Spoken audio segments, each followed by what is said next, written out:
Assalamualaikum warahmatullahi wabarakatuh. Alhamdulillahirabbil alamin wassalatu wassalamu ala asyrofil anbiya'i wal mursalin wa ala alihi washabbihi ajmain. Alhamdulillah, puji syukur atas kehadirat Allah Subhanahu wa taala. Berikan nikmat iman, nikmat Islam, nikmat kesehatan maupun nikmat kesempatan. Kita masih bisa dapat berkumpul di sini dalam rangka salat maghrib berjamaah. Kemudian dilanjutkan dengan majelis ta'lim, insyaallah nanti akan dilanjutkan dengan salat isya berjamaah. Alhamdulillah, kurang lebih 2 minggu lagi kita akan Ramadan ya. Ramadan. Siapa sih namanya Ramadan? Biasanya yang namanya Ramadan lahir di bulan Ramadan ya. Yang lahir di bulan Agustus dinamakan Agus ya. Kita kemarin sudah membahas surat Al-Fajr ya. Al-Fajr itu tapi baru sampai ayat yang ke-9. Nah, sekarang kita masuk ke ayat yang ke-10. Allah Subhanahu wa taala berfirman, "Wa fir'auna dzil autad." Nah, Fir'aun ini kata Allah Subhanahu wa taala itu memiliki pasak-pasak. Pasak-pasak di sini kata Imam Al-Qurtubi maksudnya adalah Fir'aun ini memiliki kekuatan. Tentaranya banyak. Bukan hanya tentara, intinya memiliki kekuasaan yang sangat besar. Menguasai Mesir pada saat itu. Ya, merupakan salah satu raja ya, yang paling ditakuti. Dia itu tidak dihormati, Pak. Tapi ditakuti. Ya, tidak dihormati. Tapi karena saking bengisnya dia, ya, dia ditakuti. Kan beda antara orang menghormati dengan ditakuti. Kalau kita takut sama orang, belum tentu kita hormat sama orang tersebut. Ya, seperti itu. Nah, itulah bedanya kita itu antara khauf dan khasyah.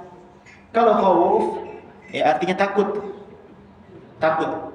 Tapi tidak disertai dengan pengagungan kepada Allah Subhanahu wa taala. Kalau khasyah itu takut disertai dengan pengagungan kepada Allah Subhanahu wa taala. Kalau kita hanya sekedar takut saja atau khauf saja tanpa disertai dengan pengagungan kepada Allah, apa yang terjadi? Kita menjauhi Allah. Kalau kita hanya takut kepada Allah, takut siksa neraka, takut azab kubur dan lain sebagainya, kalau hanya takut saja, maka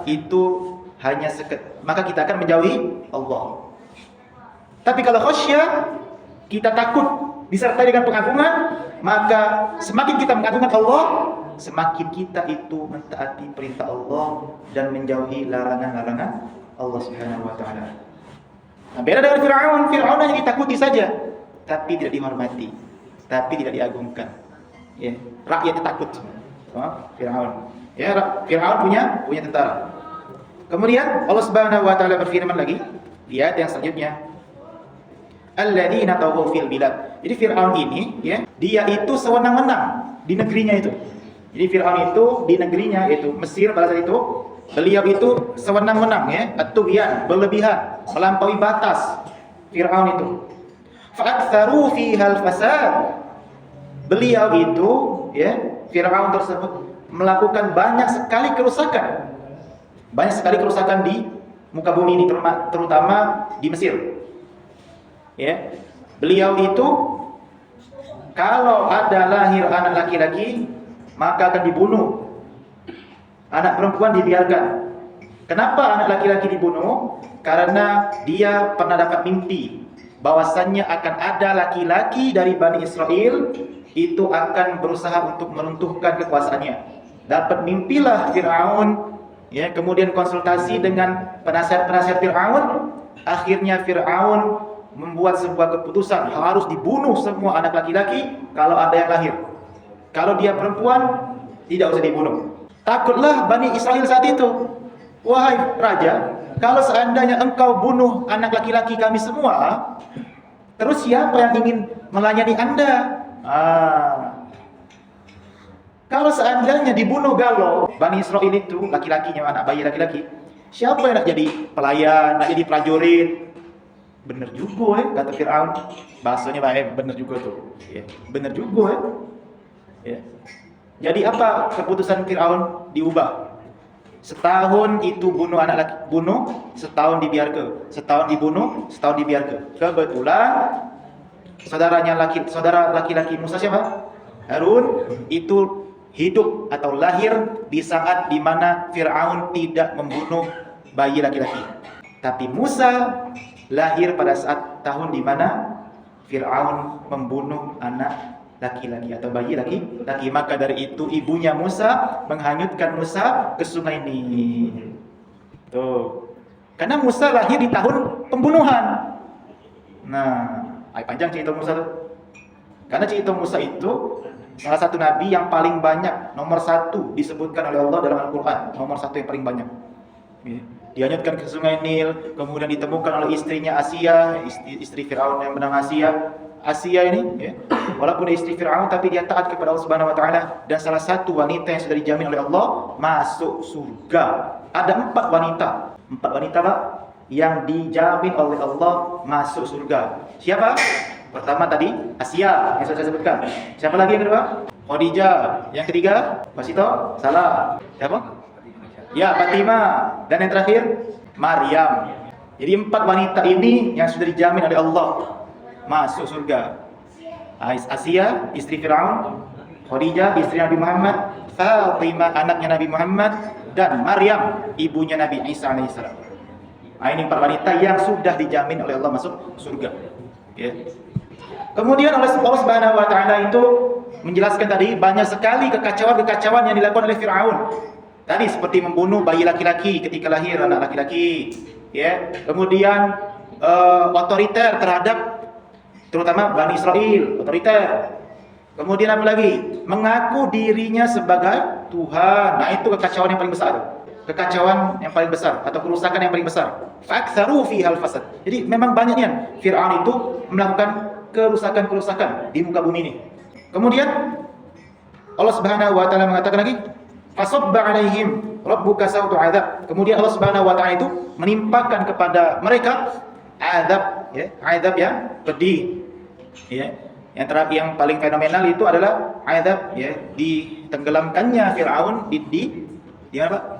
Ya, di Laut Merah. Jadi itulah azab yang paling fenomenal. Sebenarnya sebelum itu, ya, Firaun itu sudah dikasih azab. Ya, ada wabah penyakit, ada wabah penyakit. Saya lupa penyakit apa.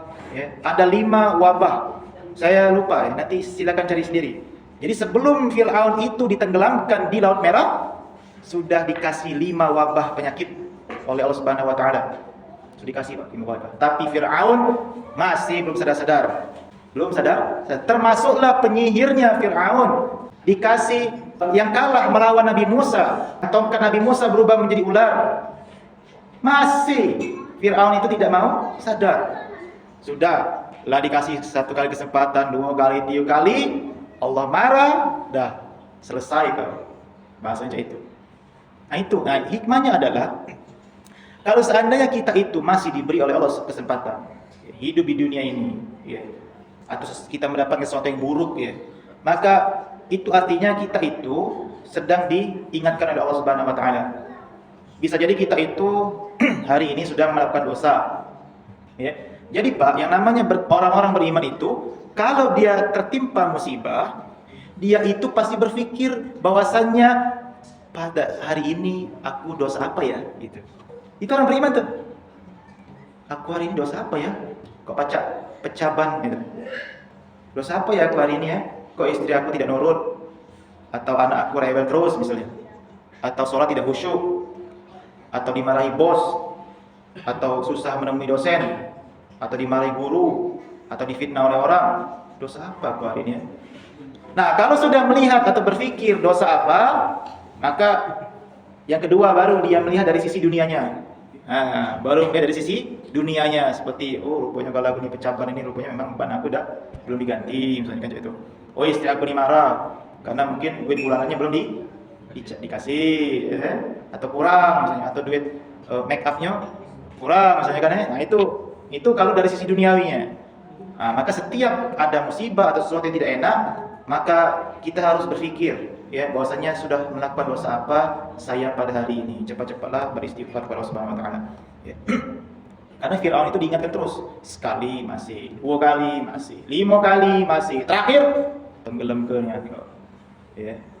Kemudian inna rabbaka labil mirsad. Sesungguhnya Tuhanmu itu, ya, labil mirsad, ya, mengawasi setiap apa yang kalian kerjakan, ya.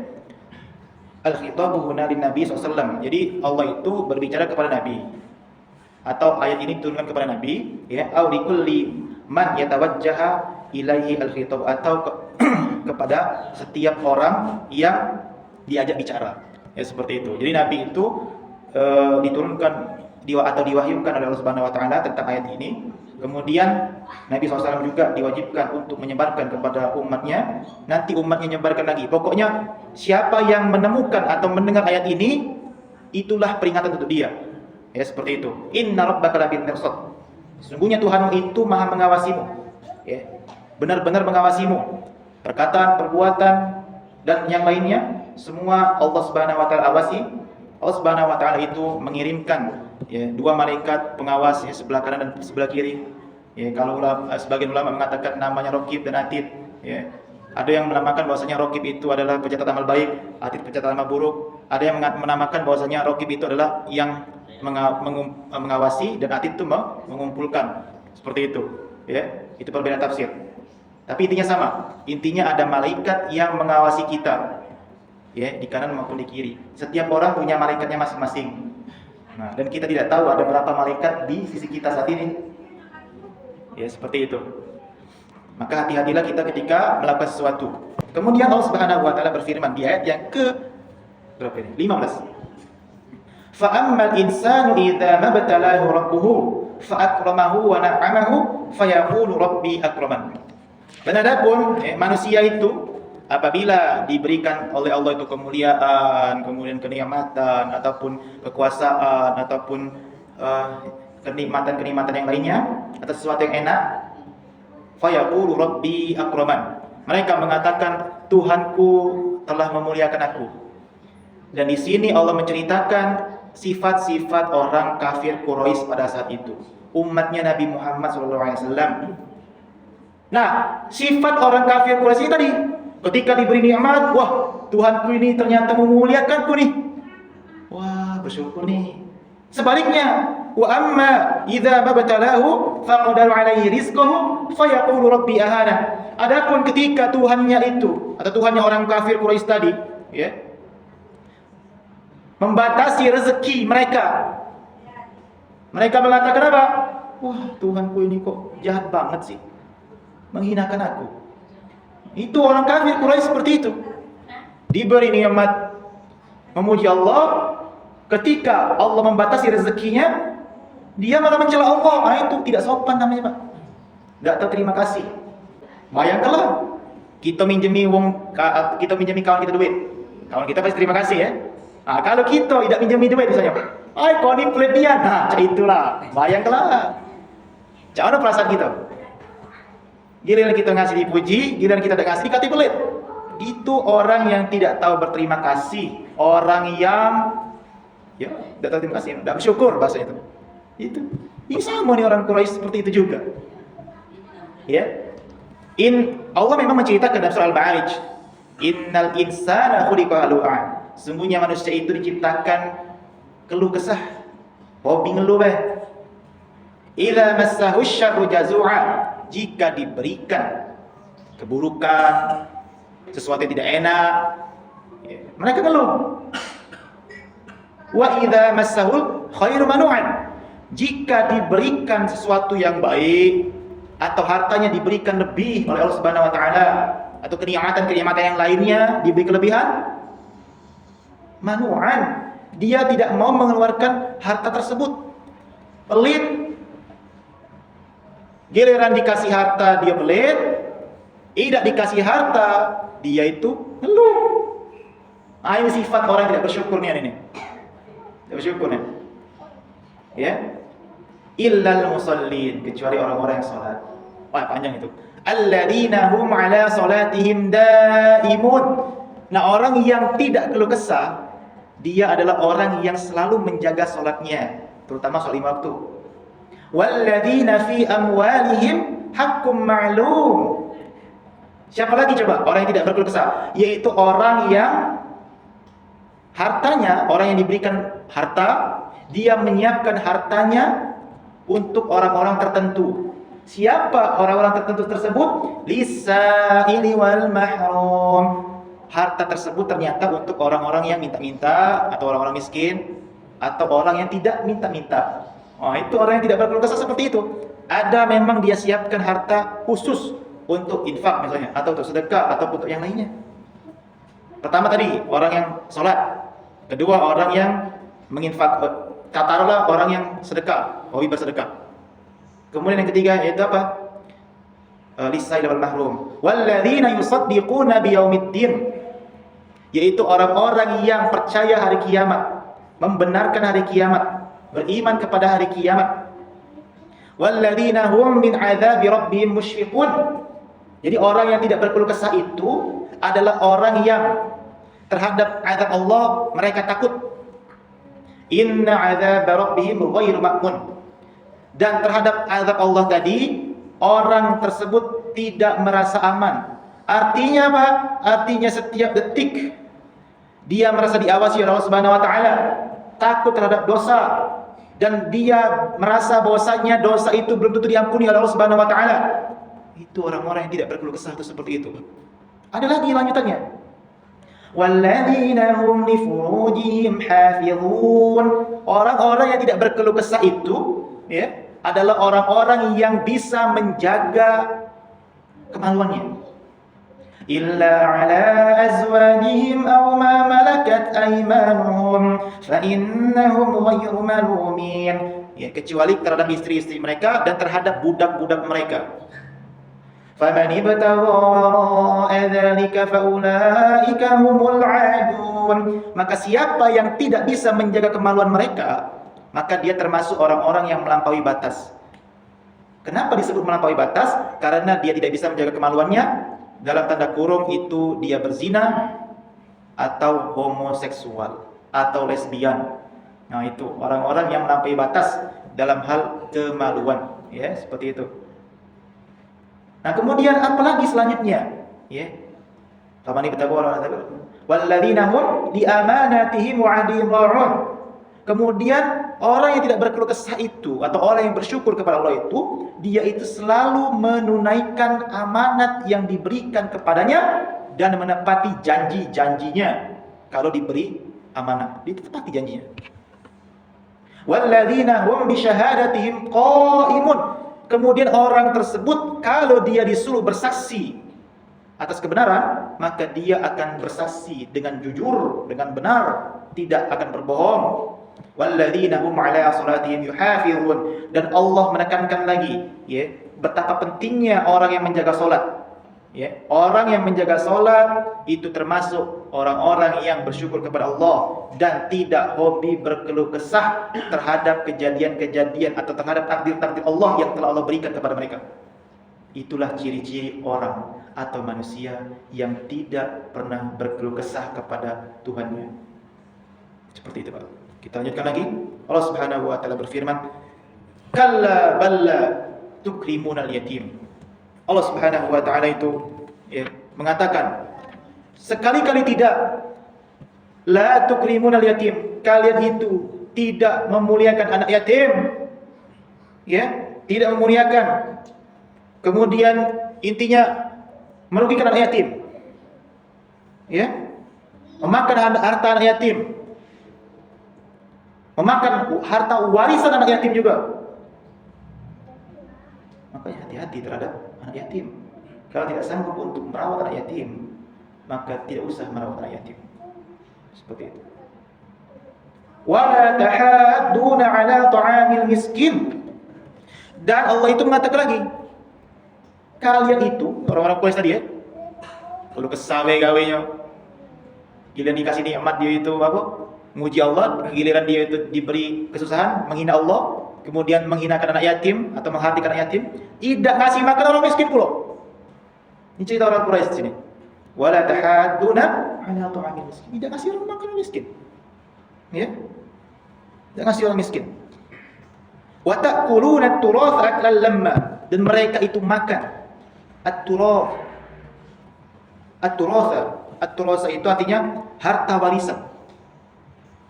Bisa jadi harta warisan tersebut, ya, dari hasil bekerja orang, atau hasil jual beli ataupun yang sebagainya, ya.